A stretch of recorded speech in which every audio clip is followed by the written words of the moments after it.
અમે જીસુ સાફ કરું છો કે કાયમિક ને 1000 જીસ સાફ કરું છું. અને તમે સાંભળો છો કથા સાથે સાથે? તમે લોકો આવા સેવા કરો તો તમારે આભાર આભાર.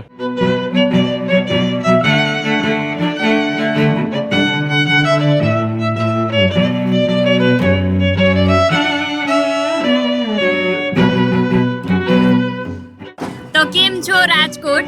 જેવી રીતે આપણે અહીંયા જોઈ શકીએ છીએ કે રામકથામાં મોરારી બાપુની કથા આપણે સૌ સાંભળીએ છીએ, પણ આજે અમે ખાસ બાબુ કાકાને મળવા આવ્યા છીએ. કેમ છો બાબુ કાકા? મજા મજા. જય સિયારામ. જય સિયારામ. જય સિયારામ. જય સિયારામ. તમારા વિશે લોકોને કહો.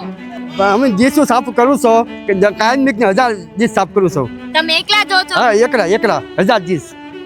એકલા જીસ. અને આ સેવા ક્યારથી તમે આપો છો? 15 વર્ષ સેવા આપું છું. 15 વર્ષથી? હા, 15 વર્ષથી. હા, ના કથા હોય ગુજરાતમાં ના 15 વર્ષથી સેવા આપું.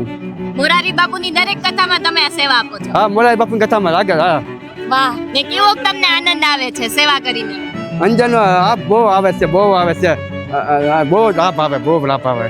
વાહ. હા. અને તમે સાંભળો છો કથા સાથે સાથે? હા, સાથે સાથે સાંભળું છું માઇકમાં સાંભળું છું ને સેવા કરું છું. અને મોરારી બાપુને જ્યારે ખ્યાલ આવશે કે તમે એમની માટે આટલી સેવા કરો છો ને તમને એમની સાથે મળવાનો મોકો મળશે તો તમે મળશો? હા હા, મોકો શું મળે. કહેશો તેમને? બાપુ તમારો આભાર. આશીર્વાદ આપી દો બાપુ કે આ છે જોજો હું ત્યાં જઈને તમારા સેવા કરી હું.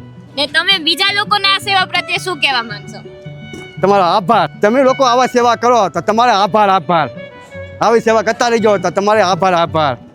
જય સિયારામ. જય સિયારામ. જય સિયારામ. જય સિયારામ. એટલે આ રામકથામાં એક વસ્તુ શીખી છે કે નિસ્વાર્થ કે કોઈ પણ સ્વાર્થ વગર સેવા કરવાનું જે એક નવું નામ હોય ને તો ઈ છે બાબુ કાકા.